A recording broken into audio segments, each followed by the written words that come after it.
14. Procedimentos previstos em leis especiais. Resumo. Os procedimentos previstos em leis especiais constituem ritos processuais específicos, estabelecidos fora do Código de Processo Penal, para crimes que, por sua natureza ou particularidades, recebem tratamento diferenciado do legislador. Caracterizam-se por adaptações procedimentais que visam atender às peculiaridades de determinadas infrações, garantindo efetividade na persecução penal e adequada proteção aos bens jurídicos tutelados. Entre os principais procedimentos especiais previstos em legislação extravagante, destacam-se o da Lei de Drogas, Lei 11.343/2006, aplicável aos crimes de tráfico e uso de entorpecentes, com peculiaridades como laudo preliminar e prazo diferenciado para a conclusão do inquérito. O da Lei Maria da Penha, Lei 11.340/2006, relativo aos crimes praticados com violência doméstica contra a mulher, caracterizado por medidas protetivas específicas e vedação à aplicação da Lei 9.099/95. O do Estatuto do Idoso, Lei 10.741/2003, que prevê procedimento prioritário e adaptado às necessidades da pessoa idosa.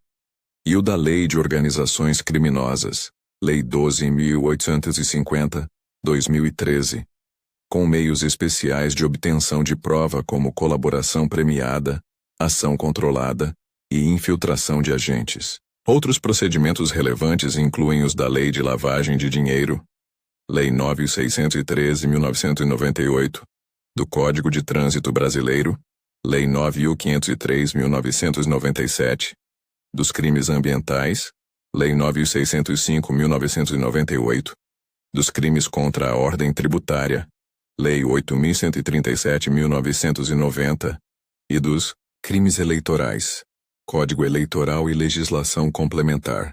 Estes procedimentos especiais prevalecem sobre as normas gerais do CPP por força do princípio da especialidade, aplicando-se subsidiariamente o rito ordinário em caso de omissão da legislação especial, conforme artigo 394, parágrafo 5º, do CPP.14.1, procedimentos previstos em leis especiais. Procedimento nos crimes da Lei de Drogas, Lei NI 11.343/2006. Resumo. O procedimento nos crimes da Lei de Drogas, Lei 11.1343/2006, estabelece rito especial para o processamento dos delitos de tráfico, associação para o tráfico e outros crimes relacionados a entorpecentes, regulamentado pelos artigos 50 a 59 da referida lei. Caracteriza-se por peculiaridades que o diferenciam do procedimento comum, adaptando-o às especificidades destes delitos. Na fase investigativa, o inquérito policial tem prazo diferenciado para a conclusão. 30 dias para réu preso e 90 dias para réu solto, prorrogáveis mediante justificativa. Uma particularidade importante é a exigência de laudo de constatação preliminar, realizado por perito oficial ou, na falta, por pessoa idônea, atestando a natureza da substância apreendida, seguido posteriormente de laudo definitivo. Encerrado o inquérito, o Ministério Público tem 10 dias para oferecer denúncia, requerer diligências complementares ou propor acordo de não persecução penal, quando cabível. Após o recebimento da denúncia, o acusado é citado para apresentar defesa prévia em 10 dias, podendo alegar preliminares, explicar fatos, especificar provas e arrolar testemunhas, até 5. O juiz então designa a audiência de instrução e julgamento, realizando-se oitiva de testemunhas de acusação e defesa, interrogatório e, após debates orais, proferindo sentença. Caso não seja possível julgar na mesma audiência, o juiz determina diligências necessárias ou concede prazo Para memoriais escritos. O procedimento adota celeridade especial, com prazos reduzidos para recursos e preferência de tramitação. Destaca-se ainda a manutenção da custódia das drogas apenas para perícia, permitindo-se sua destruição antecipada, mediante autorização judicial e preservação de amostra, e a especial atenção aos usuários, para quem se aplicam medidas educativas em vez de penas restritivas de liberdade. 4.1.1 Procedimentos previstos em leis especiais. Procedimento nos crimes da Lei de Drogas. Lei nº 11.343, 2006. Fase policial. Resumo. A fase policial no procedimento da Lei de Drogas apresenta peculiaridades relevantes, regulamentadas pelos artigos 50 a 53 da Lei 11.343, 2006. Inicia-se geralmente com a prisão em flagrante do agente, momento em que a autoridade policial deve lavrar auto de prisão em flagrante, providenciar imediatamente exame de constatação preliminar da droga, realizado por perito oficial, ou, na impossibilidade, pessoa idônea, preferencialmente com habilitação técnica. Comunicar a apreensão à autoridade judiciária competente e ao Ministério Público. Investigar a vida pregressa do indiciado. E preservar o local para a perícia, quando possível. O inquérito policial tem prazos diferenciados para a conclusão. 30 dias, para indiciado preso. Prorrogáveis por igual período, mediante justificativa. E 90 dias para indiciado solto. Também prorrogáveis. Durante as investigações, a autoridade deve identificar e qualificar o indiciado e testemunhas, colher depoimentos, realizar perícias complementares e conduzir diligências para apurar circunstâncias, causas e conexões do crime. Após a constatação preliminar, a droga é encaminhada para exame definitivo, que deve ser juntado ao inquérito no prazo máximo de 30 dias. Uma inovação importante é a possibilidade de destruição das drogas apreendidas, excetuadas as porções necessárias para contraprova, mediante autorização judicial, após laudo de constatação e fotografias do material. Artigo 50, parágrafo 3º e 4º. Esta medida visa reduzir custos de armazenamento e riscos de desvio. O inquérito é concluído com relatório circunstanciado, indicando materialidade, autoria e classificação da conduta, distinguindo-se claramente entre casos de tráfico, artigo 33, e uso pessoal, artigo 28, dada a significativa diferença de tratamento legal entre estas condutas. 14.1.2 Procedimentos previstos em leis especiais. Procedimento nos crimes da Lei de Drogas. Lei nº 11.343, 2006. Procedimento em juízo. Resumo. O procedimento em juízo nos crimes da Lei de Drogas, regulamentado pelos artigos 54 a 59 da Lei 11.343, 2006, inicia-se após a conclusão do inquérito policial, com remessa dos autos ao Poder Judiciário. Recebidos os autos, abre-se vista ao Ministério Público por 10 dias para oferecer denúncia, requerer arquivamento, requisitar diligências complementares, ou, nos casos cabíveis, propor acordo de não persecução penal, conforme artigo 28-A do CPP. Oferecida a denúncia, o juiz analisa seus requisitos formais decidindo pelo recebimento ou rejeição. Recebida a denúncia, o acusado é citado para apresentar defesa prévia por escrito no prazo de 10 dias, podendo alegar preliminares, explicar fatos, justificar provas e arrolar testemunhas, até 5. Apresentada a defesa, o juiz designa audiência de instrução e julgamento, analisando a possibilidade de absolvição sumária nas hipóteses do artigo 397 do CPP. Na audiência, procede-se à oitiva de testemunhas de acusação e defesa, esclarecimentos dos peritos, acariações e reconhecimentos, finalizando com o interrogatório do acusado. Concluída a instrução, seguem-se os debates orais, com 20 minutos para cada parte, prorrogáveis por mais 10. Excepcionalmente, em casos complexos, o juiz pode converter os debates em memoriais escritos, com prazo sucessivo de 5 dias. A sentença pode ser proferida em audiência ou no prazo de 10 dias. Uma peculiaridade importante é a possibilidade de o juiz, já no recebimento da denúncia, determinar a destruição das drogas apreendidas, mantendo apenas a amostra necessária à realização do laudo definitivo. Artigo 50, parágrafo 4. O procedimento possui tramitação prioritária, com prazos recursais reduzidos e preferencialidade de julgamento nos tribunais.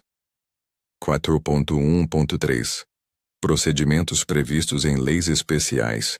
Procedimento nos crimes da Lei de Drogas, Lei N. 11.343/2006. Defesa preliminar. Resumo. A defesa preliminar no procedimento da Lei de Drogas, prevista no artigo 55 da Lei 11.343/2006, constitui peça processual obrigatória apresentada após a citação do acusado e antes da audiência de instrução e julgamento. Neste momento, o réu, por meio de advogado constituído ou defensor público, tem 10 dias para manifestar-se por escrito sobre a acusação, apresentando argumentos preliminares que podem evitar o prosseguimento do processo.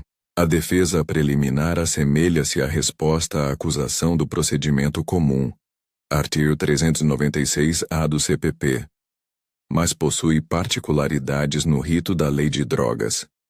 Seu conteúdo pode abranger arguição de preliminares processuais, como incompetência, litispendência, ilegitimidade de parte ou coisa julgada, alegações quanto ao mérito, oferecendo justificativas para os fatos narrados na denúncia, especificação de provas pretendidas, como perícias, documentos ou depoimentos, arrolamento de testemunhas, até o limite de 5, e pedidos específicos, como trancamento da ação penal, rejeição da denúncia ou desclassificação para uso pessoal. Artigo 28. Uma característica distintiva é a possibilidade de arguir nulidades relativas à fase policial, como irregularidades na prisão em flagrante ou no laudo preliminar.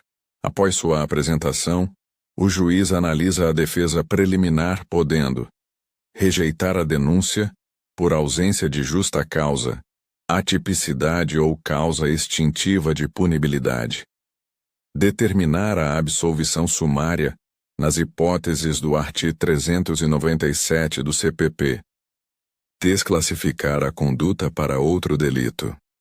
Ou sendo inviáveis estas soluções, designar audiência de instrução e julgamento, dando prosseguimento ao feito. A ausência de defesa preliminar, quando o réu constitui advogado ou tem defensor nomeado, gera nulidade relativa, dependendo de demonstração de prejuízo concreto à defesa. 14.1.4. Procedimentos previstos em leis especiais. Procedimento. Nos crimes da Lei de Drogas, Lei N. 11.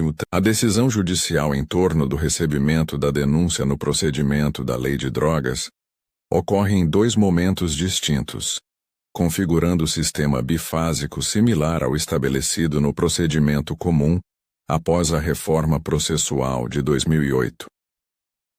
O primeiro, juízo de admissibilidade, ocorre logo após o oferecimento da denúncia pelo Ministério Público, quando o magistrado analisa preliminarmente seus requisitos formais, artigo 41 do CPP, e a presença das condições da ação, decidindo pelo recebimento ou rejeição liminar, artigo 395 do CPP. Recebida a denúncia neste primeiro momento, Determina-se a citação do acusado para apresentar defesa preliminar no prazo de 10 dias. Artigo 55 da Lei 11.343/2006. O segundo juízo de admissibilidade ocorre após a análise da defesa preliminar, quando o juiz pode rejeitar a denúncia, reconhecendo a improcedência da acusação, absolver sumariamente o acusado, nas hipóteses do artigo 397 do CPP, desclassificar a conduta de tráfico para uso pessoal, remetendo os autos ao juizado especial criminal, ou confirmar o recebimento da denúncia, designando audiência de instrução e julgamento. Neste segundo momento, a cognição judicial é mais aprofundada, beneficiando-se dos argumentos e documentos trazidos pela defesa preliminar. Particularidade relevante é a possibilidade de o juiz, já no primeiro juízo de admissibilidade, determinar a destruição das drogas apreendidas, preservando apenas a amostra necessária à realização do laudo definitivo. Artigo 50, parágrafo 3º e 4º. Decisão que deve ser fundamentada e considerar a quantidade apreendida, a capacidade de armazenamento e os riscos de desvio. A decisão que recebe a denúncia é irrecorrível, admitindo-se apenas habeas corpus em caso de flagrante ilegalidade, enquanto a decisão que a rejeita pode ser atacada por recurso em sentido estrito. Artigo 581, EI, CPP. 14.1.5. Procedimentos previstos em leis especiais. Procedimento nos crimes da Lei de Drogas. Lei nº 11.343, 2006. Citação. Resumo. A citação no procedimento da Lei de Drogas segue parcialmente as regras gerais do Código de Processo Penal, com algumas particularidades derivadas da natureza destes crimes e das circunstâncias comuns aos acusados. Após o recebimento da denúncia, o juiz determina a citação do réu para apresentar defesa preliminar no prazo de 10 dias, conforme artigo 55 da Lei 11.343/2006. A citação pode ocorrer nas seguintes modalidades: a. Pessoal, mediante mandado entregue diretamente ao acusado por oficial de justiça, sendo a forma preferencial. B. Por hora certa, quando o oficial verificar que o réu se oculta para evitar o recebimento. Artigo 362, CPP. C. Por edital, quando o réu não for encontrado no endereço indicado ou estiver em local incerto e não sabido. Artigo 361, CPP. Ou D. No próprio estabelecimento prisional, quando o acusado já estiver preso, situação frequente nos crimes de tráfico de drogas. Uma peculiaridade relevante refere-se aos efeitos da citação por edital, seguindo a regra geral do artigo 366 do CPP. Se o acusado citado por edital não comparecer nem constituir advogado, o processo e o prazo prescricional ficam suspensos. Entretanto, nos casos de tráfico transnacional, em que frequentemente os acusados são estrangeiros sem residência fixa no país, esta situação é particularmente comum, o que levou a jurisprudência a desenvolver entendimentos específicos para evitar a impunidade, como a possibilidade de continuidade do feito quando há confissão na fase policial ou prisão em flagrante com materialidade robusta. A citação por precatória também é frequente quando o acusado reside em comarca diversa daquela onde tramita o processo, não suspendendo o andamento do feito, conforme súmula 155 do STF. Situação comum em investigações que identificam toda a cadeia do tráfico, desde a produção até a distribuição final. 14.1.6. Procedimentos previstos em leis especiais. Procedimento nos crimes da Lei de Drogas. Lei nº 11.343, 2006. Audiência de instrução e julgamento. Resumo. A audiência de instrução e julgamento no procedimento da Lei de Drogas, regulamentada pelo artigo 57 da Lei 11.343, 2006, segue a tendência de concentração de atos processuais em um único momento, buscando celeridade na tramitação, designada após a análise da defesa preliminar, quando não for caso de rejeição da denúncia, absolvição sumária ou desclassificação. A audiência se desenvolve na seguinte sequência: 1. Oitiva da vítima, se houver, menos comum nos IROAD, crimes de tráfico, mais frequente em delitos associados como roubo ou lesão corporal. 2. Inquirição das testemunhas de acusação arroladas pelo Ministério Público, com perguntas diretas pelas partes, primeiro quem arrolou, depois a parte contrária. 3. Inquirição das testemunhas de defesa, seguindo a mesma sistemática. 4. Esclarecimentos dos peritos, fundamental nos crimes de drogas para explicação dos laudos toxicológicos. 5. Acareações, reconhecimentos e demais provas. 6. Interrogatório do acusado, como último ato instrutório, permitindo sua manifestação após conhecer toda a prova produzida. 7. Debates orais, com 20 minutos para acusação e defesa, prorrogáveis por mais 10 minutos. 8. Prolação da sentença, quando possível. Em casos complexos, especialmente com pluralidade de réus, o juiz pode converter os debates orais em memoriais escritos, concedendo prazo sucessivo de 5 dias para acusação e defesa. Similarmente, pode reservar a sentença para publicação posterior, no prazo de 10 dias. Uma particularidade importante refere-se à produção antecipada de provas consideradas urgentes, como depoimento de policiais que participaram da prisão em flagrante e estão sujeitos à remoção, ou testemunhas ameaçadas, possibilidade prevista no artigo 366, parágrafo 1º, do CPP, frequentemente aplicada nos processos de tráfico de drogas. 1.7. Procedimentos previstos em leis especiais. Procedimento nos crimes da Lei de Drogas. Lei NEP 11.343, 2006. Sentença. Resumo.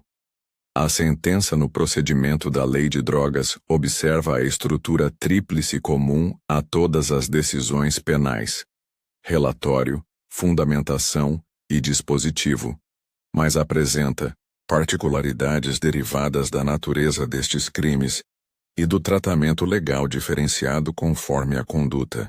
Na fundamentação, questão central é a distinção entre tráfico, artigo 33, e uso pessoal, artigo 28, análise que deve considerar critérios objetivos previstos no artigo 28, parágrafo 2º, natureza e quantidade da substância, local e condições da apreensão, circunstâncias sociais e pessoais do agente, e antecedentes. A desclassificação de tráfico para uso, quando reconhecida apenas na sentença, implica remessa dos autos ao juizado especial criminal. Em caso de condenação por tráfico, a dosimetria da pena contém particularidades importantes. A pena base considera, além das circunstâncias judiciais genéricas do artigo 59 do CP, a natureza e quantidade da droga, circunstância específica do artigo 42 da Lei 11.343, 2006, que deve preponderar sobre as demais. Na segunda fase, aplicam-se agravantes e atenuantes comuns. Na terceira fase, incidem causas de aumento específicas, artigo 40, como transnacionalidade, envolvimento de menores ou financiamento do tráfico, e potencial redução de 1,6 a 2,3. Para réus primários com bons antecedentes e não integrantes de organização criminosa, artigo 33, parágrafo 4º. A sentença deve decidir ainda sobre o perdimento de bens apreendidos, como veículos, dinheiro ou objetos utilizados na prática criminosa, destinando-os a órgãos de segurança pública ou saúde especializados no tratamento de dependentes. Quanto ao regime inicial, a jurisprudência atual do STF admite regime diverso do fechado para condenados por tráfico, avaliando-se caso a caso, em interpretação que considera inconstitucional a vedação absoluta do artigo 2º, parágrafo 1º, da Lei 8.702/90, 14.1.8. Procedimentos previstos em leis especiais. Procedimento nos crimes da Lei de Drogas. Lei nº 11.343/2006. Não incidência de regras do rito ordinário ao procedimento especial da Lei de Drogas. Resumo: a não incidência de regras do rito ordinário ao procedimento especial da Lei de Drogas deriva do princípio da especialidade, segundo o qual norma especial afasta a aplicação da norma geral naquilo que dispuser diferentemente. O artigo 394, parágrafo 5º do CPP, estabelece que aplicam-se subsidiariamente aos procedimentos especial, sumário e sumaríssimo as disposições do procedimento ordinário, o que significa que o rito da Lei 11.343/2006 prevalece onde houver regulamentação específica, aplicando-se o CPP apenas nas omissões. Aspectos em que o procedimento especial afasta o ordinário incluem prazos diferenciados para a conclusão do inquérito policial, 30 dias para réu preso e 90 dias para réu solto, prorrogáveis, em vez dos 10 e 30 dias do CPP, exigência de laudo de constatação preliminar para embasar o flagrante, sem paralelo no procedimento comum. Possibilidade de destruição antecipada da droga apreendida, preservando-se apenas a amostra para contraprova. Prazo de 10 dias para o Ministério Público oferecer denúncia após recebimento do inquérito, em vez dos 5 dias do procedimento ordinário. E tratamento diferenciado para o usuário de drogas, artigo 28, cuja conduta, embora formalmente criminalizada, recebe apenas medidas educativas, não penas. A jurisprudência dos tribunais superiores tem reafirmado a autonomia deste procedimento especial, reconhecendo, contudo, a aplicação subsidiária do CPP em pontos omissos, como na regulamentação detalhada da produção probatória em audiência. Destaca-se que a Lei 11.343/2006 estabelece diversos dispositivos que adaptam o procedimento às particularidades dos crimes de drogas, justificando-se a especialidade pelo tratamento diferenciado que o legislador optou por conferir a estas infrações, consideradas de alto impacto social e objeto de política criminal específica. 14.1.9. Procedimentos previstos em leis especiais. Procedimento nos crimes da Lei de Drogas. Lei nº 11.243/2006. Quadro. O rito dos crimes de tráfico de drogas pode ser sintetizado nas seguintes etapas sequenciais. 1. Fase investigativa. A. Prisão em flagrante e lavratura do auto. B. Realização de exame preliminar de constatação da droga. C. Desenvolvimento do inquérito policial com prazo de 30 dias, réu preso, ou 90 dias, réu solto, prorrogáveis. D. Realização de laudo toxicológico definitivo, até 30 dias. E. Possibilidade de destruição da droga apreendida, mediante autorização judicial, preservando-se a amostra. F. Conclusão do inquérito com relatório final e remessa ao Judiciário. 2. Fase postulatória. A. Vista ao Ministério Público por 10 dias para oferecimento de denúncia, requerimento de diligências, proposta de acordo de não persecução penal ou arquivamento. B. Primeiro juízo de admissibilidade da denúncia. com decisão de recebimento ou rejeição. C. Citação do acusado para resposta escrita em 10 dias. D. Apresentação de defesa preliminar, com argumentos, justificações e rol de testemunhas. E. Segundo juízo de admissibilidade, com possibilidade de rejeição da denúncia, absolvição sumária, desclassificação para uso ou designação de audiência. 3. Fase instrutória. A. Audiência una de instrução e julgamento. B. Oitiva da vítima quando houver, testemunhas de acusação até 5 e defesa até 5. C. Esclarecimentos dos peritos sobre laudos toxicológicos. D. Interrogatório do acusado. I. Debates orais, 20 minutos para cada parte, prorrogáveis por mais 10 ou memoriais escritos em casos complexos. F. Sentença em audiência ou no prazo de 10 dias. 4. Fase recursal. A. Publicação e intimação da sentença. B. Prazo para apelação, 5 dias. C. Processamento e julgamento do recurso, com tramitação prioritária.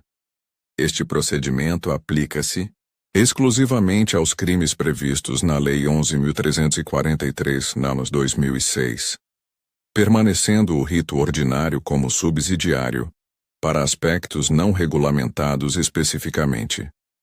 14.2. Procedimentos previstos em leis especiais. Procedimento relativo aos crimes cometidos com violência doméstica ou familiar contra a mulher. Resumo. O procedimento relativo aos crimes cometidos com violência doméstica ou familiar contra a mulher, estabelecido pela Lei 11.340/2006, Lei Maria da Penha, não constitui propriamente um rito processual autônomo, mas um conjunto de regras especiais que modificam o procedimento comum quando aplicado a estes delitos.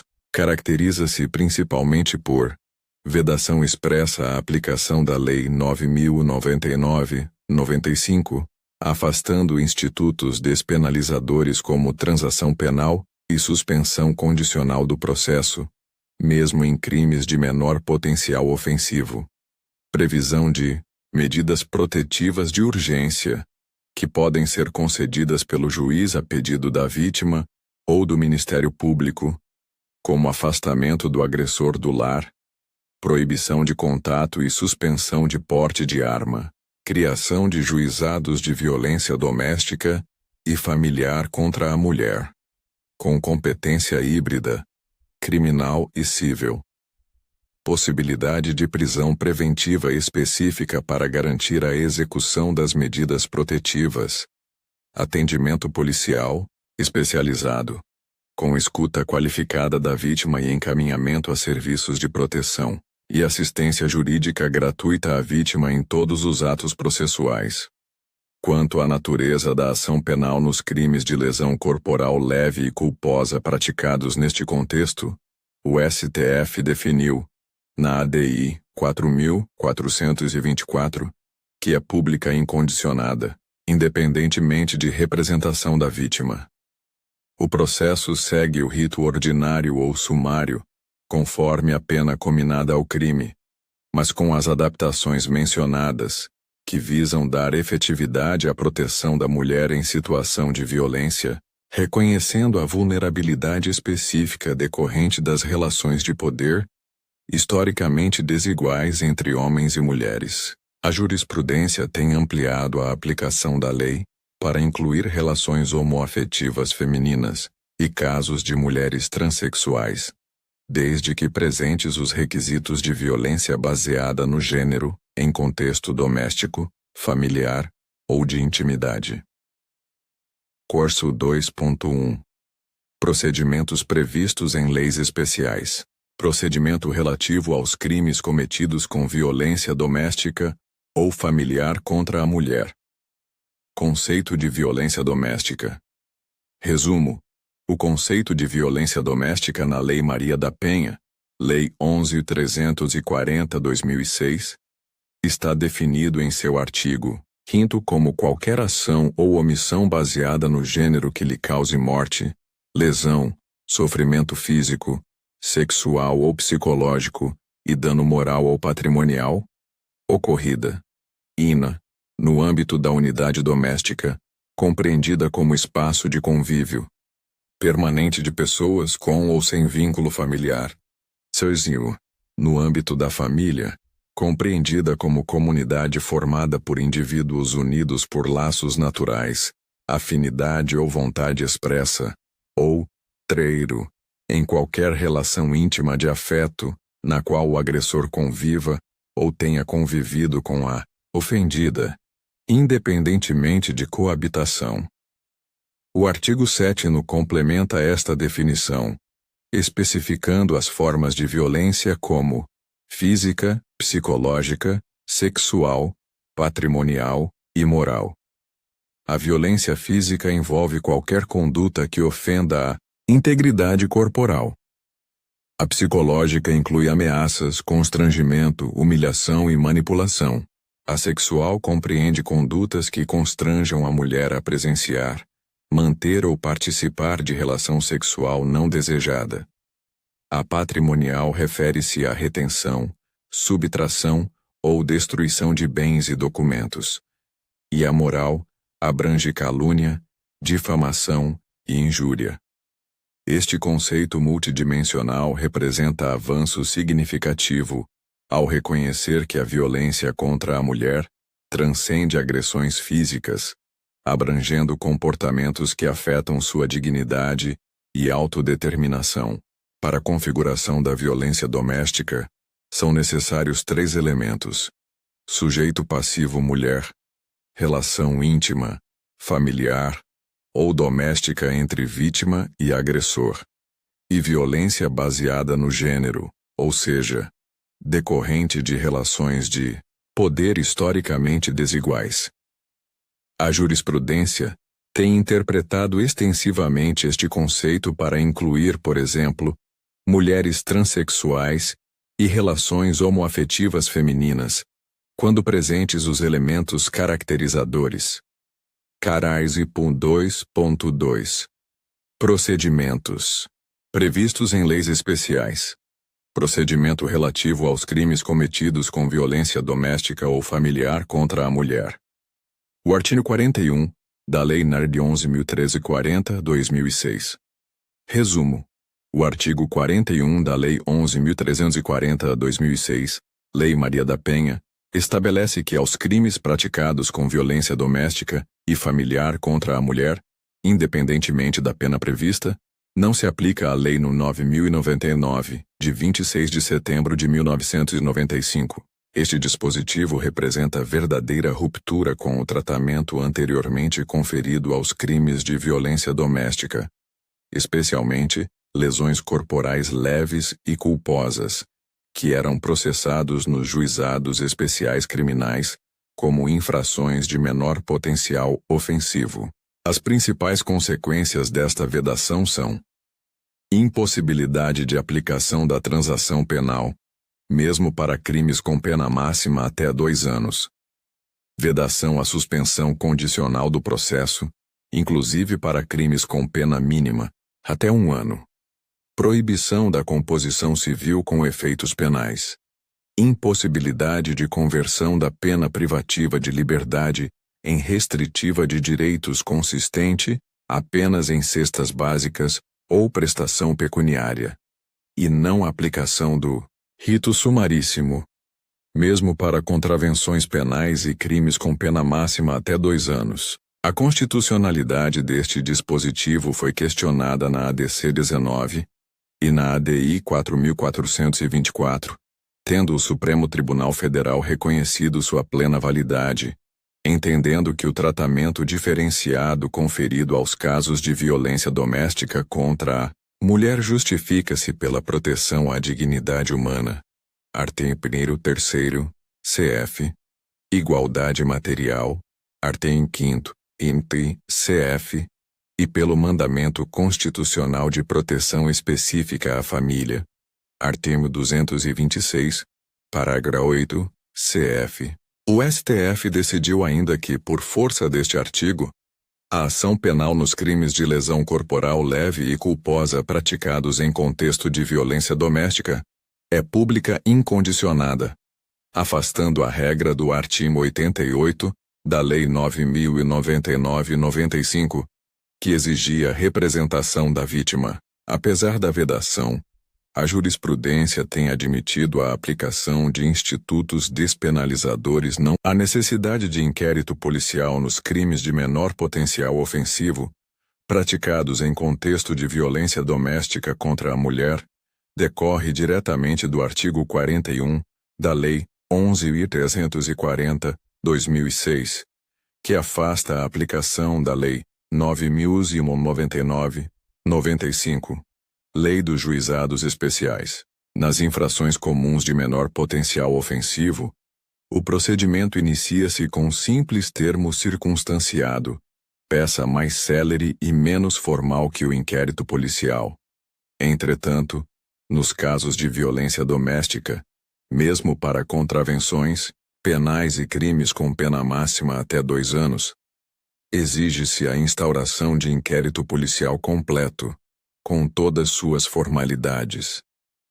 Esta exigência reflete a política criminal de não banalização da violência de gênero, reconhecendo a complexidade destes casos e a necessidade de investigação mais aprofundada. O inquérito policial nos casos de violência doméstica apresenta particularidades estabelecidas nos artigos 10 a 12 da Lei Maria da Penha, como registro detalhado do histórico de violência, oitiva da vítima, do agressor e das testemunhas, identificação de riscos à integridade da ofendida, verificação da existência de filhos e anexação de exames periciais, especialmente corpo de delito.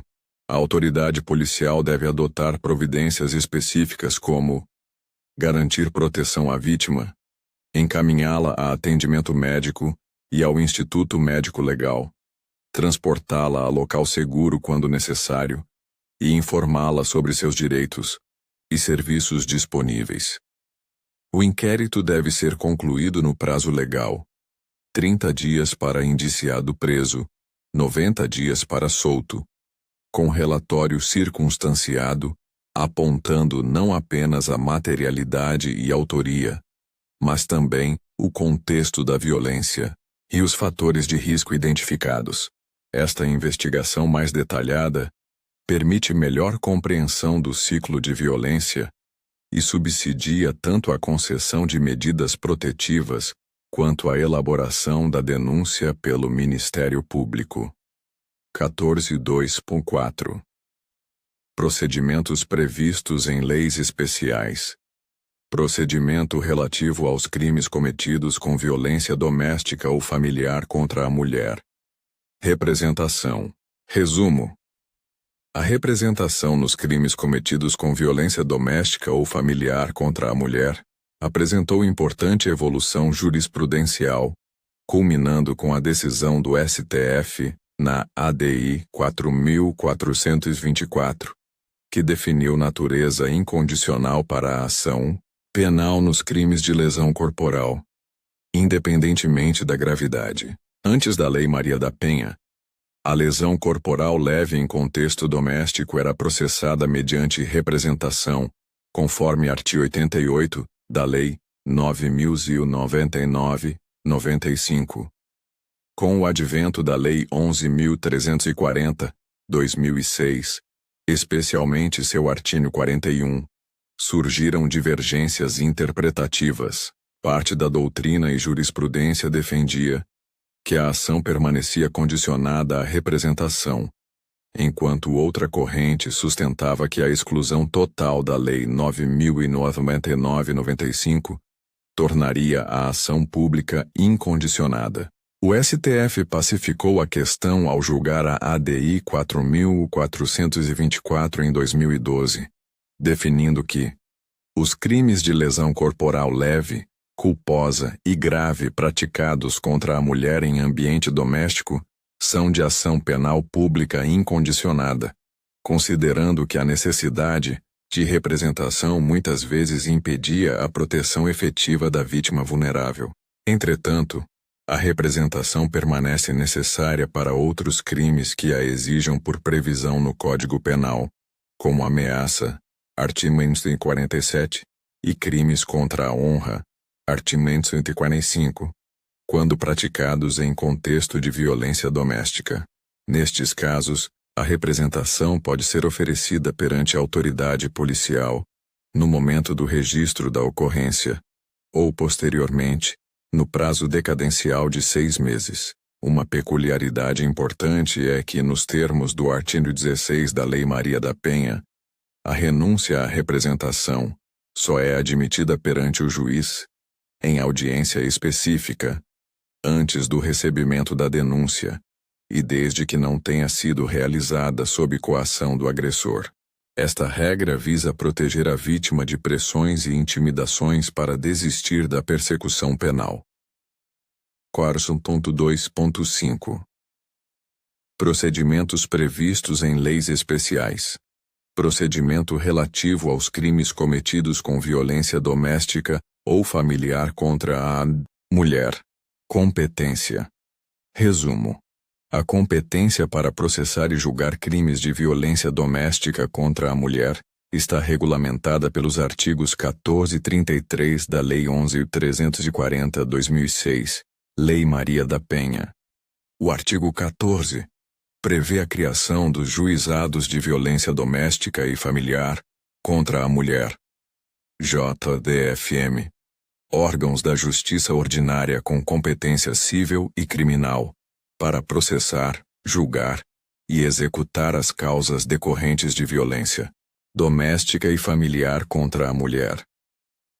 Esta competência híbrida é inovação importante, permitindo que o mesmo juízo aprecie tanto questões criminais, processo crime contra o agressor, quanto cíveis relacionadas, alimentos, guarda de filhos, partilha de bens, etc., evitando decisões conflitantes e revitimização.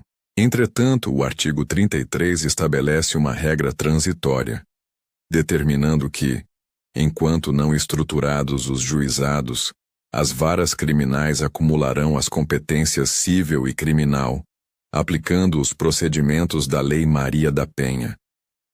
Em muitas comarcas, especialmente as menores, esta situação provisória tornou-se permanente pela inexistência de juizados especializados. A competência territorial segue a regra geral do local do fato, artigo 70, CPP. Mas a jurisprudência tem admitido excepcional fixação pelo domicílio da vítima, especialmente quando ela se muda para outra comarca buscando proteção. Quanto ao foro por prerrogativa de função, aplicam-se as regras constitucionais e legais específicas, processando-se autoridades com foro privilegiado perante o tribunal competente.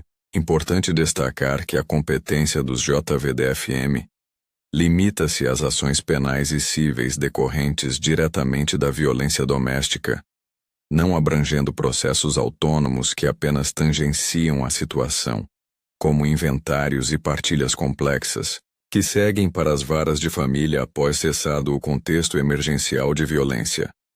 14.2.6 Procedimentos previstos em leis especiais. Procedimento relativo aos crimes cometidos com violência doméstica ou familiar contra a mulher. Rito. Resumo. O rito processual nos crimes de violência doméstica contra a mulher não constitui procedimento autônomo seguindo o rito ordinário, sumário ou especial conforme o crime praticado, com as adaptações previstas na Lei 11.340/2006. Esta lei estabelece regras específicas que modificam o procedimento comum quando aplicado a estes delitos, sem criar um rito próprio. Após a investigação mediante inquérito policial, o Ministério Público pode oferecer denúncia, requerer diligências complementares ou, verificada a atipicidade, promover o arquivamento.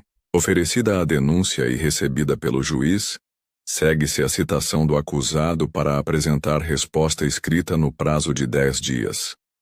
Posteriormente, caso não seja cabível absolvição sumária, designa-se audiência de instrução e julgamento. A audiência concentra a produção probatória, com oitiva da vítima, testemunhas, esclarecimentos periciais e interrogatório do réu, seguindo-se debates orais e sentença. Particularidades do rito incluem: a. Prioridade de tramitação conforme artigo 33, parágrafo único. b. Possibilidade de decretação de prisão preventiva específica para garantir a execução das medidas protetivas. Artigo 313, terceiro, CPP. c. Não aplicação de institutos despenalizadores da Lei 9.995, como transação penal e suspensão condicional do processo. Artigo 41. d. Possibilidade de medidas protetivas de urgência durante todo o processo. E. Oitiva da vítima com especial atenção à preservação de sua integridade física e psicológica, preferencialmente em sala separada. F. Intimação pessoal da vítima sobre atos processuais, especialmente entrada e saída do agressor da prisão. E G. Vedação à entrega de intimação ao agressor pela própria vítima. Artigo 21, parágrafo único. A execução da pena também recebe tratamento diferenciado, com programas específicos para os agressores, visando sua responsabilização e reeducação. Quarto 2.7. Procedimentos previstos em leis especiais. Procedimento relativo aos crimes cometidos com violência doméstica ou familiar contra a mulher. As medidas protetivas de urgência, previstas nos artigos 18 a 24 da Lei 11.340/2006, são providências cautelares de natureza civil ou criminal, destinadas a proteger mulheres em situação de violência doméstica e familiar. Dividem-se em duas categorias: medidas que obrigam o agressor, artigo 22, e medidas de proteção à ofendida, arts. 23 e 24.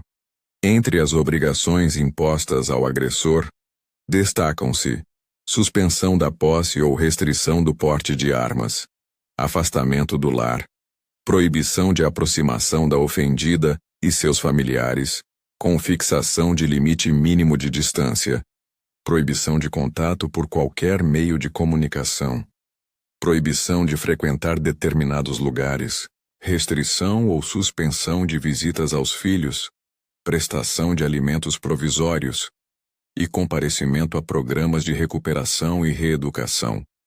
Quanto às medidas protetivas da ofendida, incluem-se: encaminhamento a programas de proteção, recondução ao domicílio após afastamento do agressor, afastamento da ofendida do lar, sem prejuízo de direitos, separação de corpos, e medidas patrimoniais como bloqueio de contas bancárias, restituição de bens e suspensão de procurações.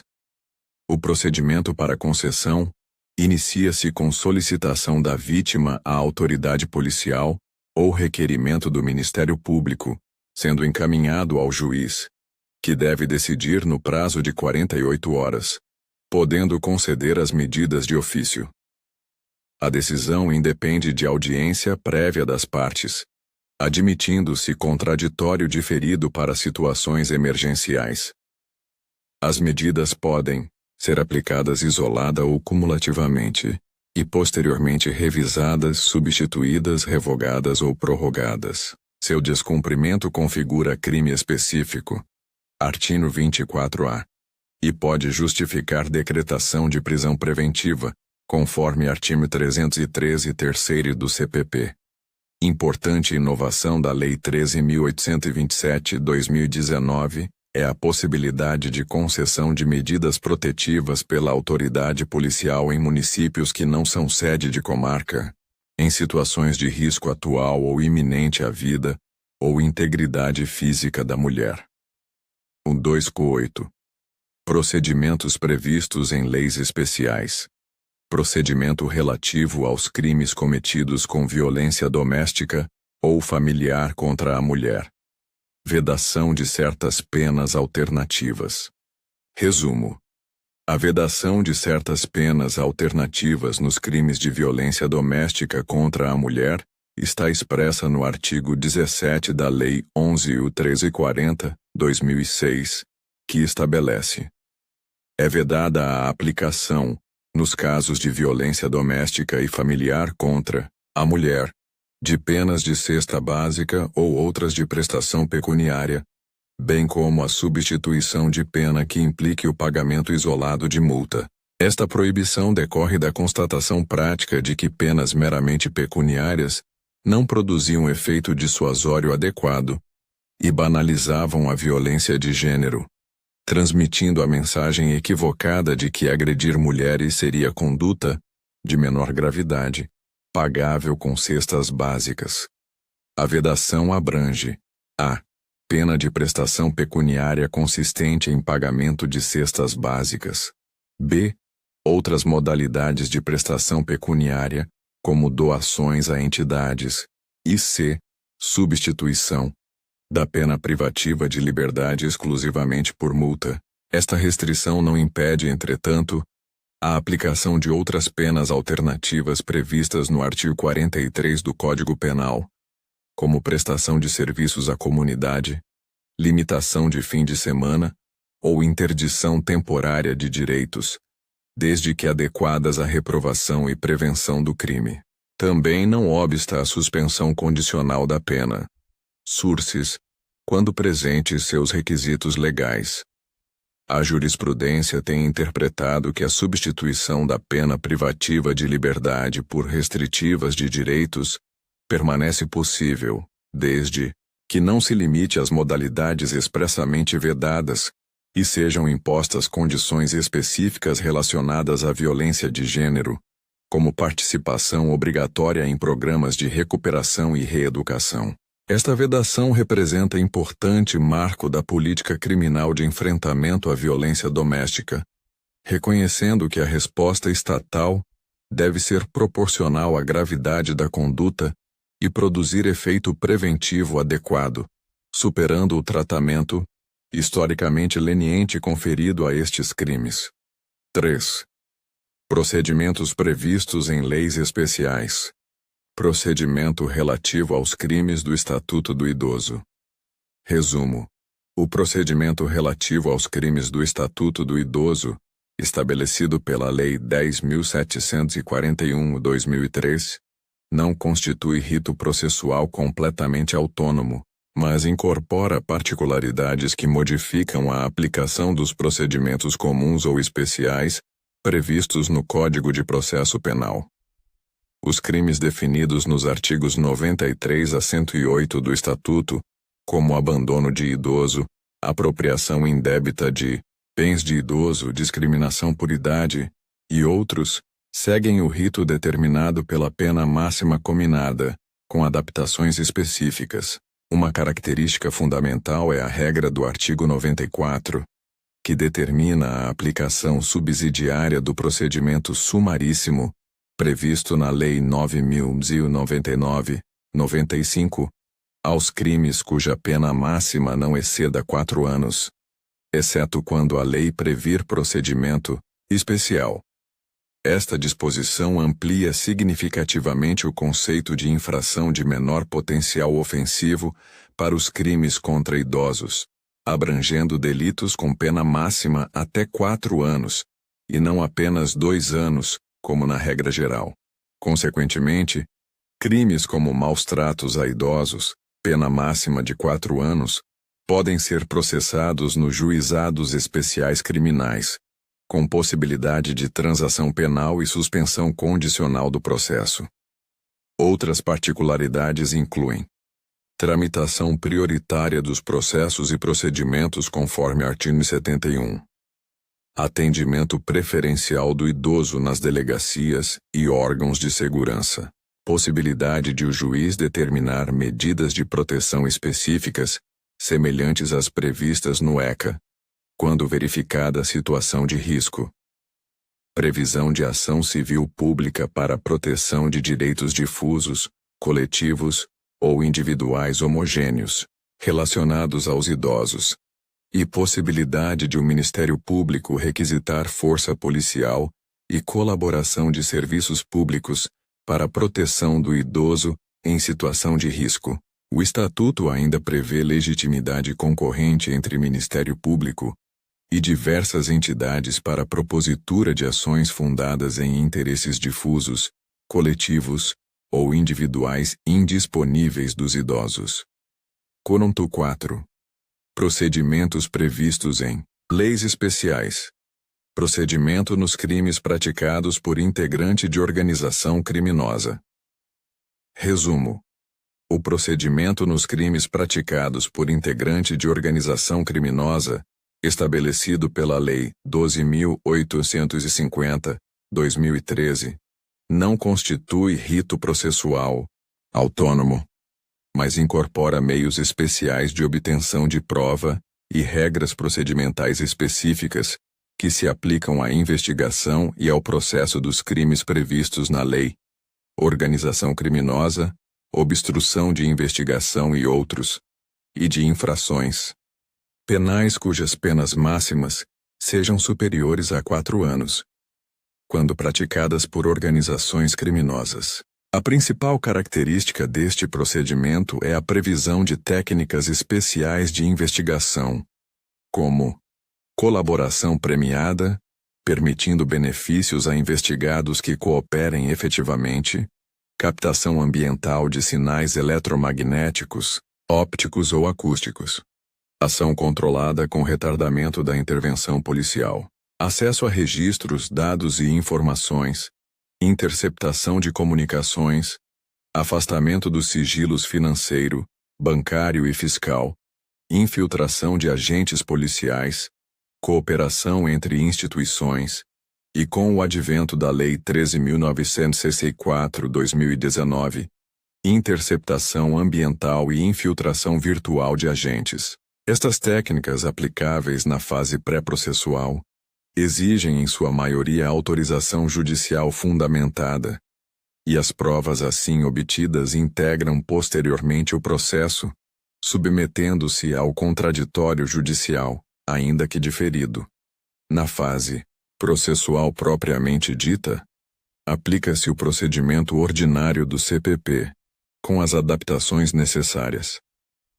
Particularidades incluem possibilidade de formação de colegiado em primeiro grau para a prática de atos processuais. Lei 12.694/2012. Quando houver risco à integridade física do magistrado, sigilo das investigações, com acesso restrito da defesa aos elementos já documentados, e regras específicas para a preservação da identidade e segurança de colaboradores e agentes infiltrados. A lei ainda prevê autonomia entre as instâncias penal e administrativa, permitindo colaboração premiada para investigações em outras esferas, como improbidade administrativa. 14.4.1 Procedimentos previstos em leis especiais.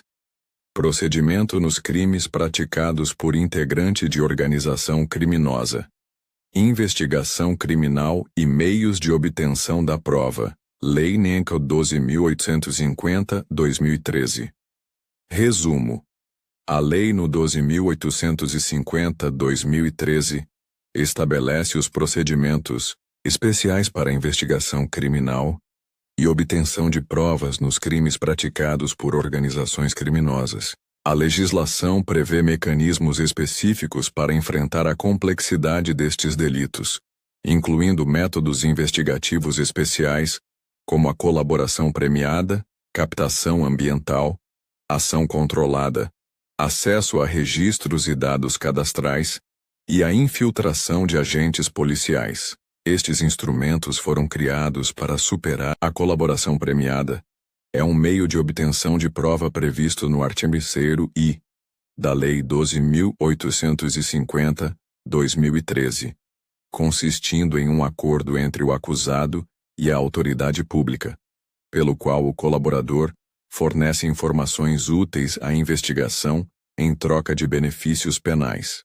Este instituto jurídico tem natureza de negócio jurídico processual bilateral, exigindo a voluntariedade do colaborador e a eficácia das informações prestadas. Os benefícios podem incluir redução da pena, substituição por restritiva de direitos, perdão judicial ou imunidade. A colaboração deve resultar na identificação de coautores, na revelação da estrutura da organização criminosa, na prevenção de infrações, na recuperação de produtos ou proveitos do crime, ou na localização de eventual vítima. A Suprema Corte reconhece a colaboração premiada como meio legítimo de obtenção de prova, desde que observados os requisitos legais e constitucionais. 4111. Procedimentos previstos em leis especiais. Procedimento nos crimes praticados por integrante de organização criminosa. Investigação criminal. Colaboração premiada. Artigo 3º. I. Da Lei 12.850, 2013. Iniciativa. Resumo. A iniciativa para a propositura do acordo de colaboração premiada pode partir tanto do Ministério Público quanto da autoridade policial, com a manifestação do Ministério Público ou do próprio investigado por meio de seu defensor. É fundamental que o acordo seja voluntário, não podendo decorrer de coação física ou moral. A legislação estabelece que a autoridade policial pode representar ao Ministério Público pela concessão do acordo. Porém, a manifestação conclusiva sempre caberá ao órgão ministerial, considerando que este é o titular exclusivo da ação penal pública. A voluntariedade é requisito essencial para a validade do acordo, devendo ser verificada pelo juiz durante a homologação. Na fase de execução penal, a iniciativa para o acordo permanece possível, desde que a colaboração seja efetiva e produza um ou mais resultados previstos em lei. 14.4.1.2 Procedimentos previstos em leis especiais. Procedimento nos crimes praticados por integrante de organização criminosa. Investigação criminal. Colaboração premiada. Artigo 3º I da Lei nº 12.850, 2013. Procedimento e reflexos da homologação do acordo. Resumo. O procedimento da colaboração premiada envolve várias etapas. Inicialmente ocorrem negociações preliminares entre o colaborador, assistido por advogado, e o Ministério Público ou a autoridade policial. Formalizado o acordo por escrito, este é submetido ao juiz competente para homologação, que deve verificar sua regularidade, legalidade, voluntariedade e adequação probatória sem adentrar no mérito. A homologação judicial confere eficácia ao acordo, cujos termos serão sigilosos até o recebimento da denúncia. Os reflexos da homologação incluem a suspensão do prazo para oferecimento da denúncia ou do processo, a suspensão da prescrição e a possibilidade de concessão dos benefícios acordados após a efetiva colaboração. O colaborador renuncia ao direito ao silêncio e assume o compromisso de dizer a verdade. O juiz que homologa o acordo fica impedido de participar do julgamento do caso, preservando a imparcialidade judicial. 4.1.1.3 Procedimentos previstos em leis especiais. Procedimento aos crimes praticados por integrante de organização criminosa. Investigação criminal. Colaboração premiada. Artigo 3º I da Lei nº 12.850/2013.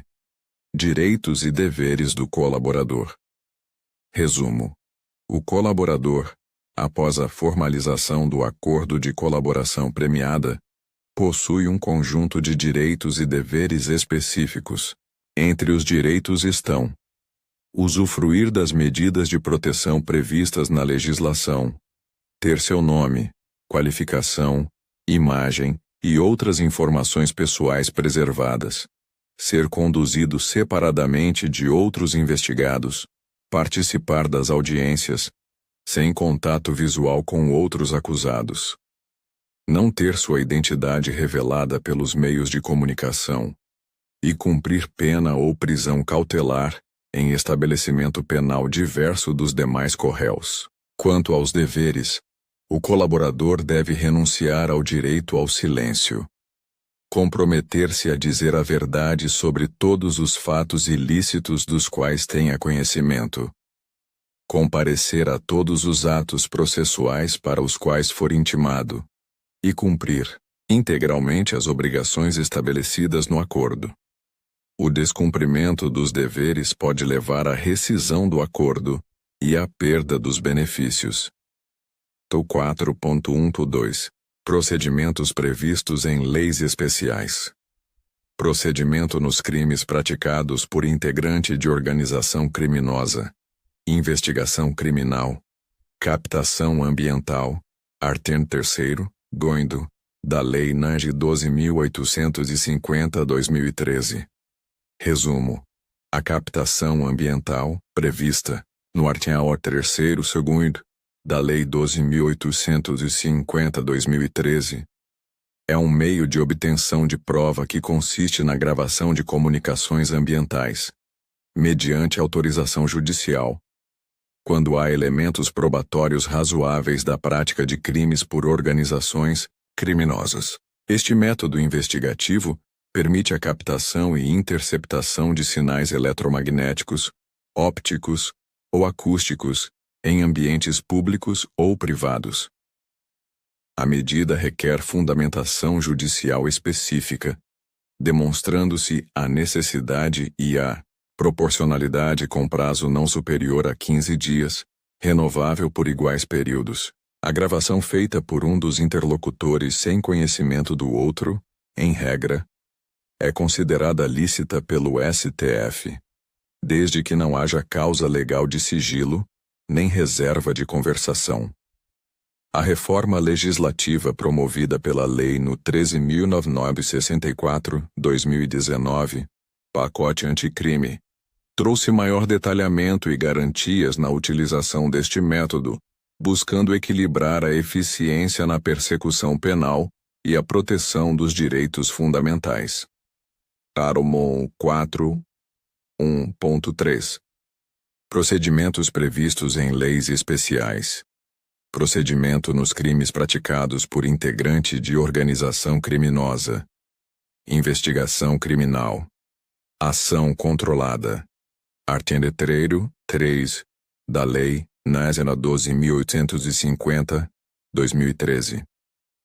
Resumo: a ação controlada, prevista no artigo 3º da Lei 12.850/2013, é um método investigativo que consiste no retardamento da intervenção policial em situação de flagrante delito, para que, com acompanhamento e monitoramento, a medida ocorra no momento mais eficaz à formação de provas e obtenção de informações. Esta técnica permite que os agentes de segurança observem e acompanhem a atividade criminosa, aguardando o momento mais oportuno para atuar, possibilitando a identificação do maior número de integrantes da organização e a coleta de provas mais substanciais. A ação controlada representa uma exceção ao dever legal de prender em flagrante, sendo indispensável a prévia comunicação ao juízo competente. O procedimento é sigiloso, devendo ser documentado em auto circunstanciado, posteriormente encaminhado ao juiz. Esta técnica tem se mostrado especialmente eficaz no combate ao crime organizado transnacional e ao tráfico de drogas. Com 4.1.3.1 Procedimentos previstos em leis especiais. Ação controlada. Artiniterareiro. 3. Pressupostos. Resumo.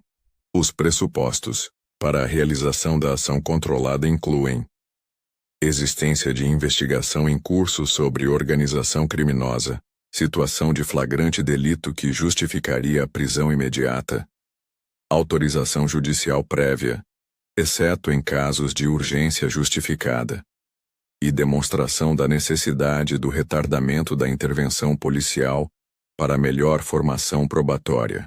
A autorização judicial deve avaliar a proporcionalidade da medida, verificando se o adiamento da prisão em flagrante não resultará em riscos desproporcionais a bens jurídicos protegidos. É necessário que a autoridade policial demonstre capacidade técnica e operacional para realizar o monitoramento contínuo dos suspeitos, garantindo o controle efetivo da ação criminosa. Além disso, deve-se estabelecer limites temporais e espaciais para a operação, bem como definir previamente as circunstâncias que justificariam uma intervenção imediata, independentemente do planejamento original, como situações de perigo iminente à vida ou integridade física de terceiros. Corso 4.1.3.2. Procedimentos previstos em leis especiais. Ação controlada. Artimitron terceiro por terceiro. Procedimento. Resumo. O procedimento da ação controlada inicia-se com representação da autoridade policial ou requerimento do Ministério Público ao juiz competente, detalhando a operação planejada e justificando o retardamento da prisão em flagrante. Após a autorização judicial, que deve estabelecer os limites da operação, inicia-se o monitoramento contínuo da atividade criminosa, com documentação detalhada em auto circunstanciado. Durante toda a operação, mantém-se sigilo absoluto para garantir sua eficácia e a segurança dos agentes envolvidos. A comunicação entre as equipes deve ser segura e codificada para evitar vazamentos. Ao término da ação, quando ocorre a intervenção policial e as prisões, elabora-se relatório final com todas as informações e provas coletadas, encaminhando-o ao juízo competente. A Lei 12.850/2013 admite a cooperação internacional para ações controladas transfronteiriças, mediante acordos de cooperação jurídica internacional, respeitando-se a soberania dos países envolvidos e os tratados internacionais. 4.1.4 Procedimentos previstos em leis especiais. Acesso a registros, dados cadastrais. O artigo 3º, 4º da Lei 12.850/2013 estabelece como meio de obtenção de prova o acesso a registros, dados cadastrais, documentos e informações.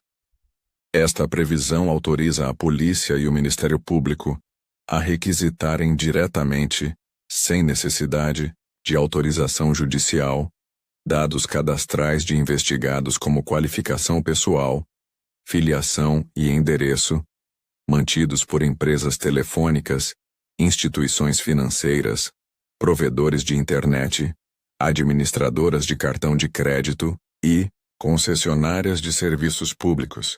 A medida visa dar celeridade às investigações relacionadas a organizações criminosas, diferenciando-se do acesso ao conteúdo das comunicações, que continua exigindo autorização judicial. O dispositivo legal gera debate doutrinário e jurisprudencial sobre a extensão do acesso direto a dados e registros sem autorização judicial, especialmente considerando a proteção constitucional, a privacidade e dados pessoais.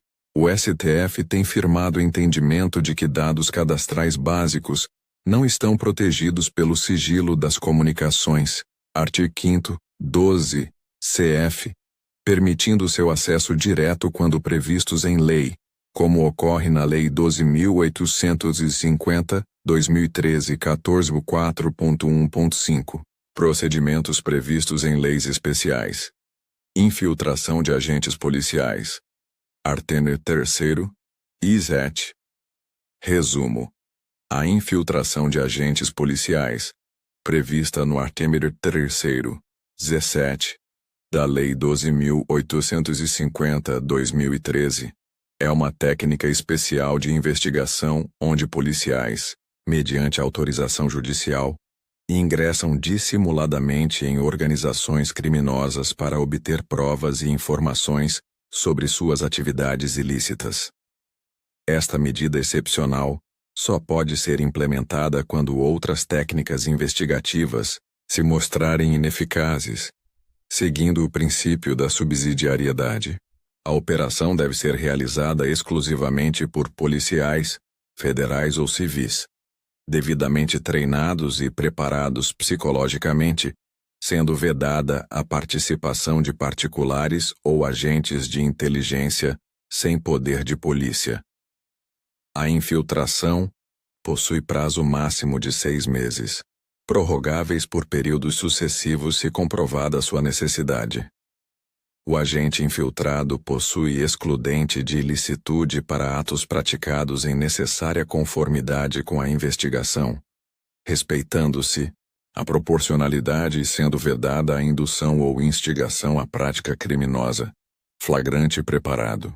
4.1.5.1. Procedimentos previstos em leis especiais.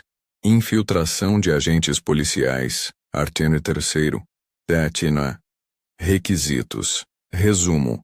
Os requisitos para a infiltração de agentes policiais incluem indícios suficientes de infração penal cometida por organização criminosa, demonstração da necessidade da medida, esgotamento prévio de outros meios de obtenção de prova menos invasivos, autorização judicial fundamentada, delimitando o alcance da infiltração, sigilosidade absoluta da operação e capacitação específica dos agentes designados. A autorização judicial deve indicar o alcance das tarefas dos agentes e os nomes ou apelidos das pessoas investigadas quando possível.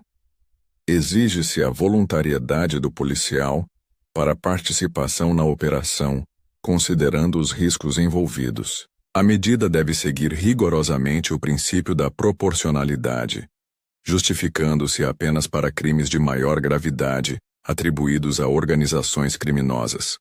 O controle judicial é contínuo durante toda a infiltração, com relatórios periódicos apresentados pela autoridade policial. O Ministério Público deve ser ouvido previamente à decisão judicial, como fiscal da legalidade e titular da ação penal. 14.4. 1.5.2. Procedimentos previstos em leis especiais. Infiltração de agentes policiais. Artigo 3º. 7. Procedimento. Resumo. O procedimento de infiltração de agentes policiais inicia-se com representação da autoridade policial ou requerimento do Ministério Público ao juiz, contendo a demonstração da necessidade da medida e um plano operacional detalhado. O Ministério Público é ouvido em 24 horas quando a representação for da polícia. A decisão judicial autorizativa deve ser fundamentada e delimitar o alcance da infiltração. Concedida a autorização, começa a operação sob extremo sigilo, com documentação segregada e acesso restrito. A infiltração tem prazo inicial máximo de 6 meses, prorrogável mediante justificativa. O agente infiltrado deve apresentar relatórios periódicos à autoridade policial, que os encaminha ao juiz e ao Ministério Público. A qualquer momento, o agente pode solicitar o fim da operação se perceber risco à sua segurança. Concluída a infiltração, elabora-se relatório circunstanciado com todos os atos praticados, que será anexado aos autos após o oferecimento da denúncia, garantindo-se o contraditório diferido. 4. 5.3. Procedimentos previstos em leis especiais. Infiltração de agentes policiais. Artigo 7º. Infiltração de agentes policiais virtuais. Resumo. A infiltração de agentes policiais virtuais, introduzida pela Lei 13.441/2017 e incorporada no artigo 190-A e seguintes do Estatuto da Criança e do Adolescente, representa uma modalidade específica de infiltração policial no ambiente cibernético. Esta técnica foi desenvolvida especialmente para investigar crimes contra a dignidade sexual de crianças e adolescentes praticados pela internet, como pornografia infantil e aliciamento de menores. O procedimento permite que policiais, mediante autorização judicial, criem identidades fictícias em ambientes virtuais para interagir com suspeitos e coletar evidências. A infiltração virtual segue requisitos similares à infiltração tradicional, como autorização judicial prévia, prazo determinado, inicialmente 90 dias, prorrogáveis, e relatórios periódicos.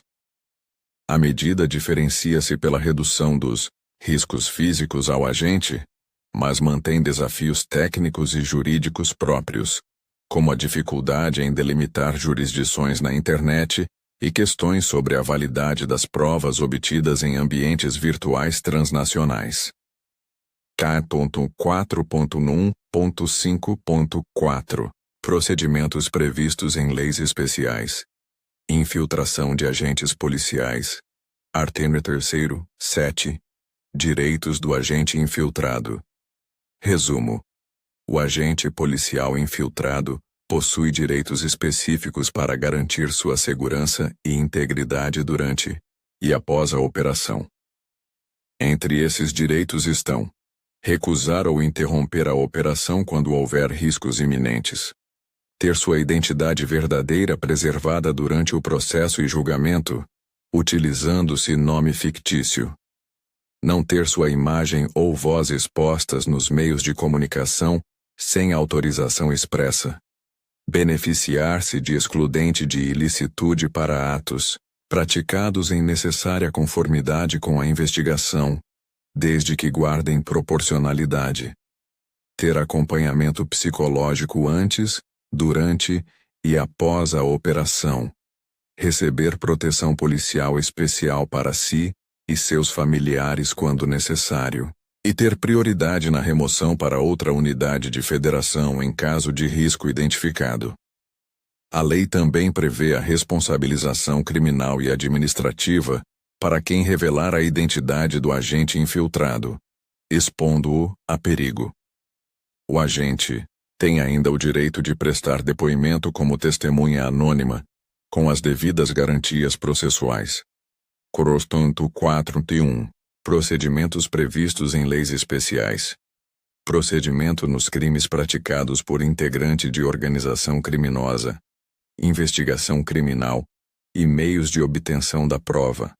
Lei nº 12.850, 2013.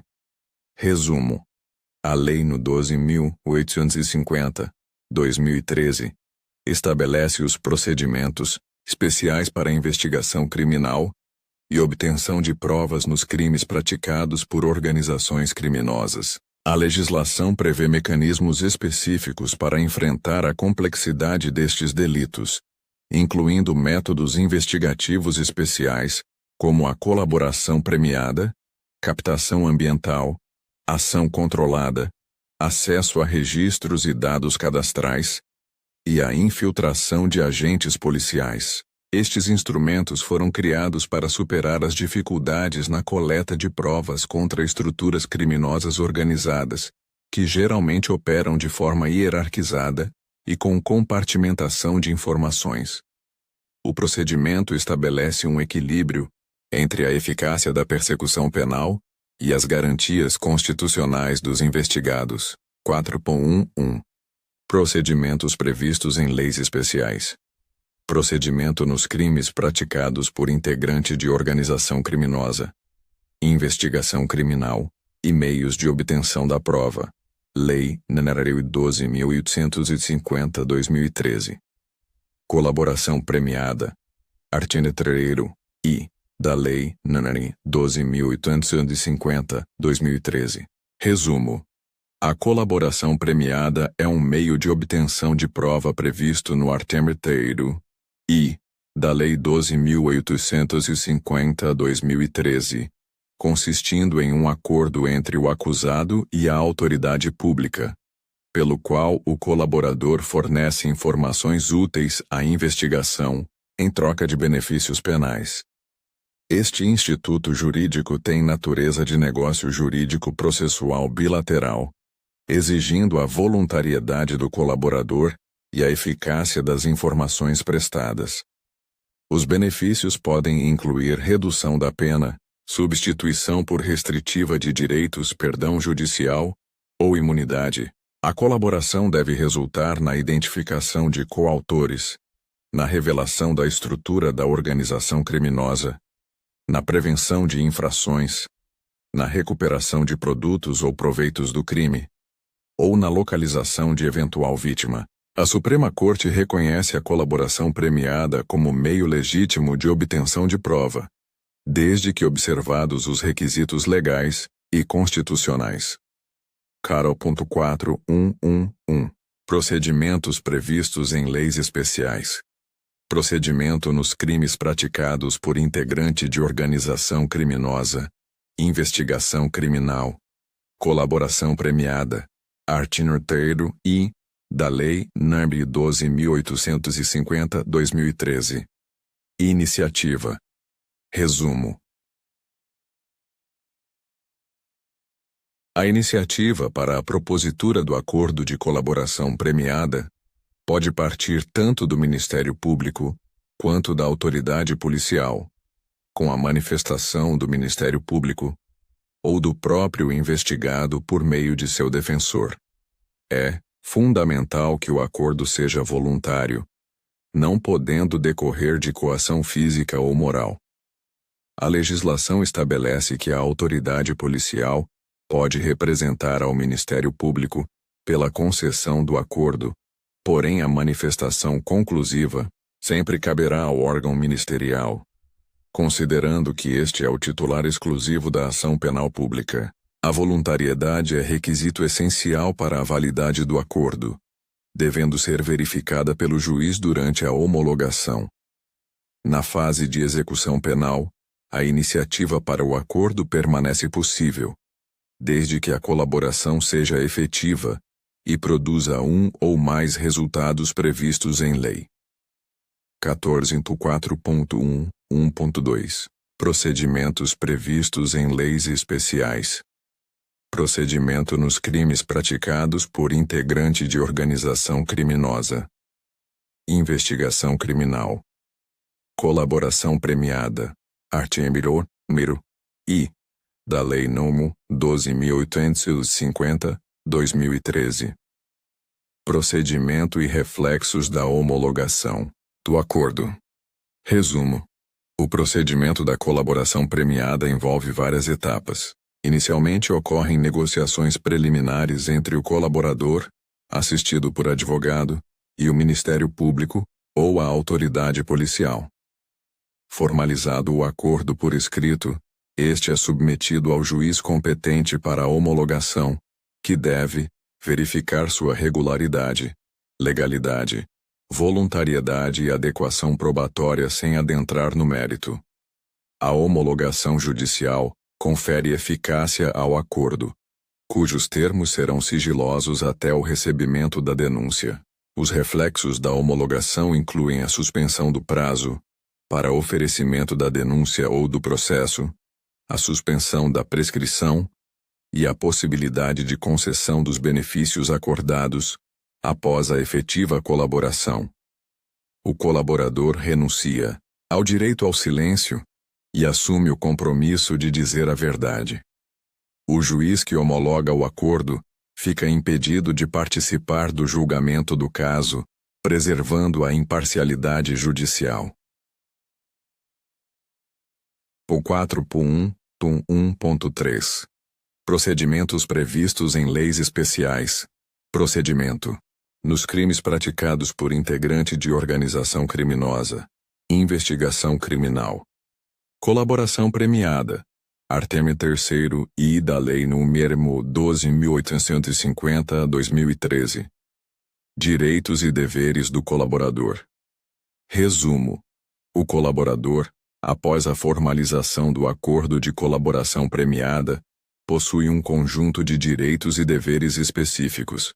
Entre os direitos estão: usufruir das medidas de proteção previstas na legislação, ter seu nome, qualificação, imagem e outras informações pessoais preservadas, ser conduzido separadamente de outros investigados, participar das audiências, sem contato visual com outros acusados, não ter sua identidade revelada pelos meios de comunicação, e cumprir pena ou prisão cautelar em estabelecimento penal diverso dos demais corréus. Quanto aos deveres, o colaborador deve renunciar ao direito ao silêncio, comprometer-se a dizer a verdade sobre todos os fatos ilícitos dos quais tenha conhecimento, comparecer a todos os atos processuais para os quais for intimado, e cumprir integralmente as obrigações estabelecidas no acordo.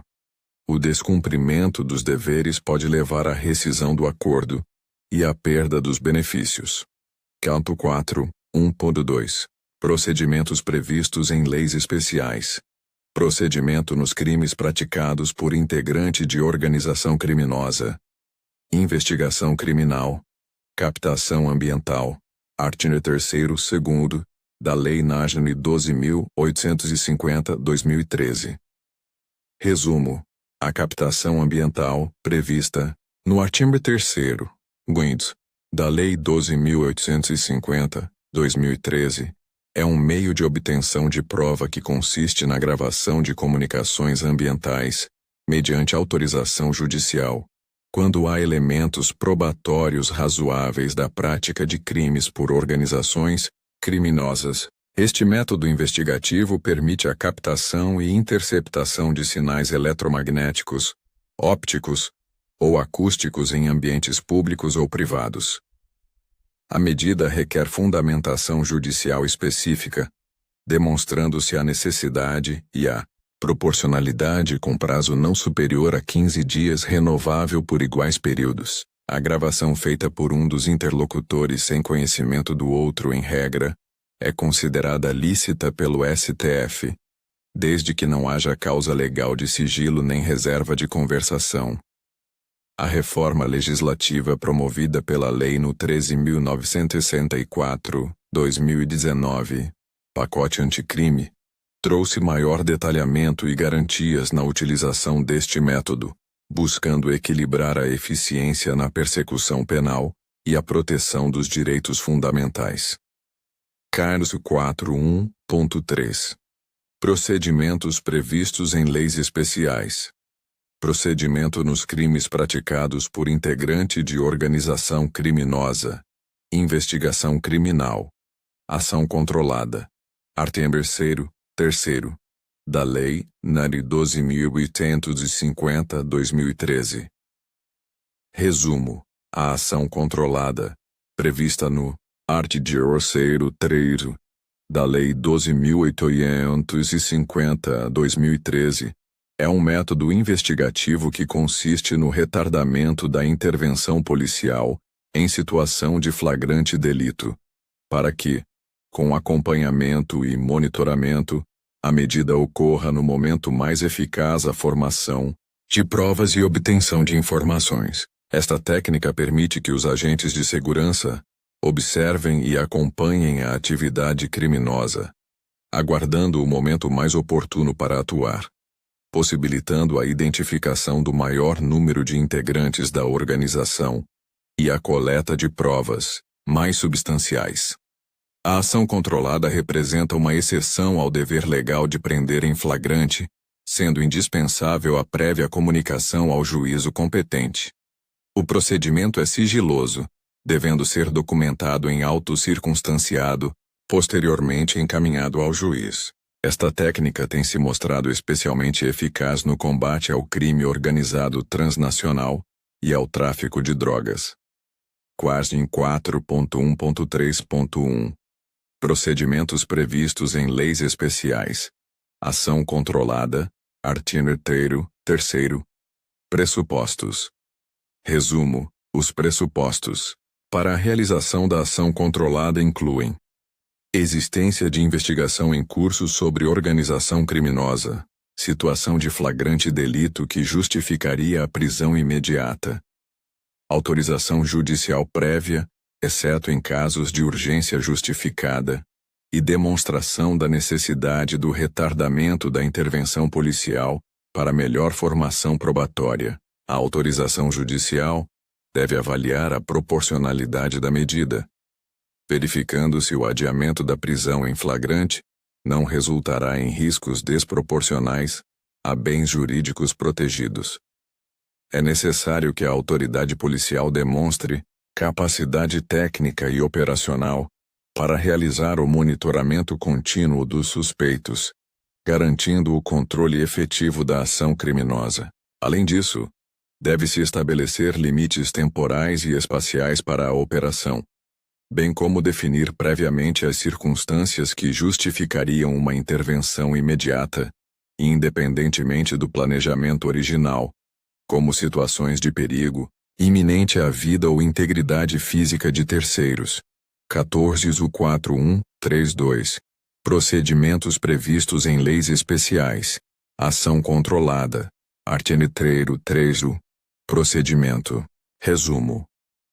O procedimento da ação controlada inicia-se com representação da autoridade policial ou requerimento do Ministério Público ao juiz competente, detalhando a operação planejada e justificando o retardamento da prisão em flagrante. Após a autorização judicial, que deve estabelecer os limites da operação, inicia-se o monitoramento contínuo da atividade criminosa, com documentação detalhada em auto circunstanciado. Durante toda a operação, mantém-se sigilo absoluto para garantir sua eficácia e a segurança dos agentes envolvidos. A comunicação entre as equipes deve ser segura e codificada para evitar vazamentos. Ao término da ação, quando ocorre a intervenção policial e as prisões, elabora-se relatório final com todas as informações e provas coletadas, encaminhando-o ao juízo competente. A Lei 12.850/2013 admite a cooperação internacional para ações controladas transfronteiriças, mediante acordos de cooperação jurídica internacional, respeitando-se a soberania dos países envolvidos e os tratados internacionais. 4.4.1.4. Procedimentos previstos em leis especiais. Acesso a registros, dados cadastrais, documentos e informações. Artigo 3º. Resumo. O artigo 3º, 4º, da Lei 12.850/2013, estabelece como meio de obtenção de prova o acesso a registros, dados cadastrais, documentos e informações. Esta previsão autoriza a polícia e o Ministério Público a requisitarem diretamente, sem necessidade de autorização judicial, dados cadastrais de investigados como qualificação pessoal, filiação e endereço, mantidos por empresas telefônicas, instituições financeiras, provedores de internet, administradoras de cartão, de crédito e concessionárias de serviços públicos. A medida visa dar celeridade às investigações relacionadas a organizações criminosas, diferenciando-se do acesso ao conteúdo das comunicações, que continua exigindo autorização judicial. O dispositivo legal gera debate doutrinário e jurisprudencial sobre a extensão do acesso direto a dados e registros sem autorização judicial, especialmente considerando a proteção constitucional à privacidade e dados pessoais. O STF tem firmado o entendimento de que dados cadastrais básicos não estão protegidos pelo sigilo das comunicações. Artigo 5º. A infiltração de agentes policiais prevista no artigo 3º, 7º, da Lei 12.850/2013 é uma técnica especial de investigação onde policiais, mediante autorização judicial, ingressam dissimuladamente em organizações criminosas para obter provas e informações sobre suas atividades ilícitas. Esta medida excepcional só pode ser implementada quando outras técnicas investigativas se mostrarem ineficazes, seguindo o princípio da subsidiariedade. A operação deve ser realizada exclusivamente por policiais, federais ou civis, devidamente treinados e preparados psicologicamente, sendo vedada a participação de particulares ou agentes de inteligência sem poder de polícia. A infiltração possui prazo máximo de 6 meses, prorrogáveis por períodos sucessivos se comprovada sua necessidade. O agente infiltrado possui excludente de ilicitude para atos praticados em necessária conformidade com a investigação, respeitando-se a proporcionalidade e sendo vedada a indução ou instigação à prática criminosa. Flagrante preparado. 1.5.1. Procedimentos previstos em leis especiais. Infiltração de agentes policiais. Artigo 7º. Requisitos. Resumo. Os requisitos para a infiltração de agentes policiais incluem: indícios suficientes de infração penal cometida por organização criminosa, demonstração da necessidade da medida, esgotamento prévio de outros meios de obtenção de prova menos invasivos, autorização judicial fundamentada, delimitando o alcance da infiltração, sigilosidade absoluta da operação e capacitação específica dos agentes designados. A autorização judicial deve indicar o alcance das tarefas dos agentes e os nomes ou apelidos das pessoas investigadas quando possível. Exige-se a voluntariedade do policial para a participação na operação, considerando os riscos envolvidos. A medida deve seguir rigorosamente o princípio da proporcionalidade, justificando-se apenas para crimes de maior gravidade atribuídos a organizações criminosas. O controle judicial é contínuo durante toda a infiltração, com relatórios periódicos apresentados pela autoridade policial. O Ministério Público deve ser ouvido previamente à decisão judicial, como fiscal da legalidade e titular da ação penal. 1.4.1.5.2. Procedimentos previstos em leis especiais. Infiltração de agentes policiais. Artigo 3º, 7. Procedimento. Resumo. O procedimento de infiltração de agentes policiais inicia-se com representação da autoridade policial ou requerimento do Ministério Público ao juiz, contendo a demonstração da necessidade da medida e um plano operacional detalhado. O Ministério Público é ouvido em 24 horas quando a representação for da polícia. A decisão judicial autorizativa deve ser fundamentada e delimitar o alcance da infiltração.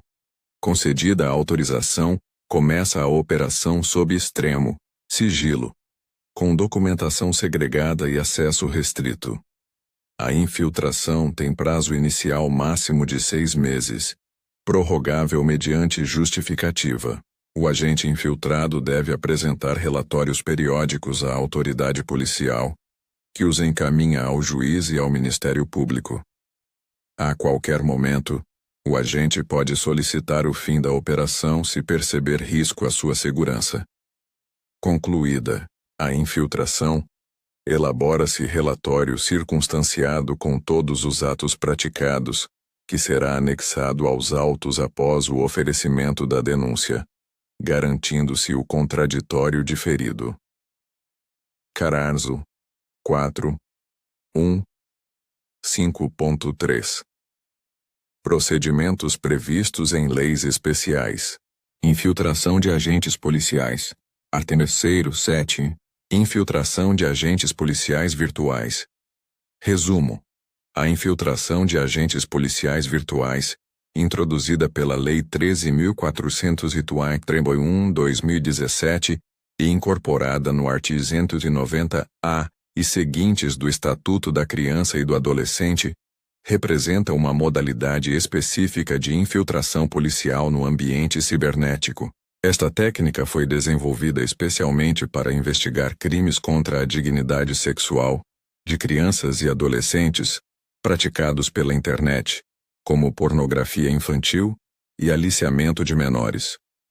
O procedimento permite que policiais, mediante autorização judicial, criem identidades fictícias em ambientes virtuais para interagir com suspeitos e coletar evidências. A infiltração virtual segue requisitos similares à infiltração tradicional, como autorização judicial prévia, prazo determinado, inicialmente 90 dias prorrogáveis, e relatórios periódicos. A medida diferencia-se pela redução dos riscos físicos ao agente, mas mantém desafios técnicos e jurídicos próprios, como a dificuldade em delimitar jurisdições na internet e questões sobre a validade das provas obtidas em ambientes virtuais transnacionais. Ponto 4.1.5.4 Procedimentos previstos em leis especiais. Infiltração de agentes policiais. Artigo 7º. Direitos do agente infiltrado. Resumo.